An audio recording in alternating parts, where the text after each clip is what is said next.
And we now continue with the Attorney General, Anil Nandlall, and Legal Affairs Minister discussing the Money Laundering Bill. Let's watch.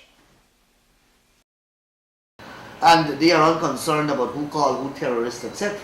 These little children games that we are playing in Guyana don't affect the life of the Trinidadian, the Bajan, or the American. Right.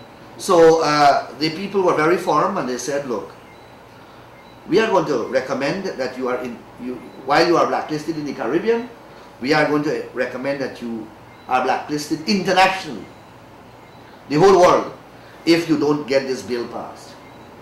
So we came back, we spoke to the opposition, they said put it in the National Assembly. Put it back in the National Assembly, and we did. I did that in December of 2013. They sent it again to a select committee.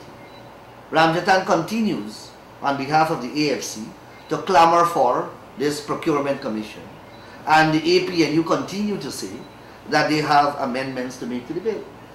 So they sent it again to a select committee. In the select committee, we were there for nearly 2 months. Not a singular amendment came from the APNU until we were running out of time. Then we were meeting even during the weekends. One night, they brought some amendments, 9 o'clock one night, and they said that these are their amendments, 2 pieces of paper, and the amendments essentially, what the amendments seek to do, before I reach that stage. Now, this thing has to be put in proper language. First of all, the 2 pieces of paper came from the same party, the APNU, but they were inconsistent with each other. So it was obvious that they simply scrambled together these proposals and presented them to the committee. That came as a result of tremendous public pressure, which was being unleashed upon them, because every organization in the country has called for this bill. The private sector, the religious community, the labor movement, the Rice Producers Association, as I said, every aspect of the private sector, because the private sector comprises of a multitude of organizations. The banking sector, the insurance sector, the Trawlers Association, the Guyana Forestry Association, the Miners Association, the Industry and Commerce, the Lethem Industry and Commerce, the Berbice Industry and Commerce, the Linden Industry and Commerce, and a whole host of other organizations. The diplomatic community called all of the political parties to a meeting and said in very clear language that this bill must be passed.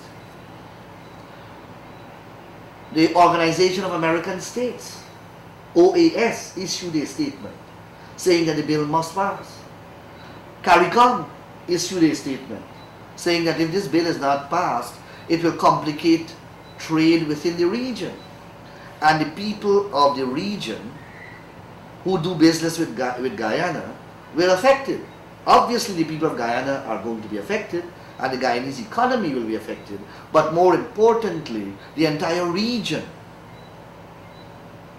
will be affected, and significantly, integration that CARICOM is striving to bring forward in the region and trade within the region will be severely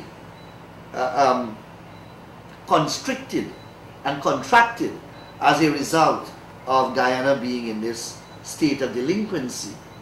So all of that pressure keep building on the opposition. So they put together these amendments.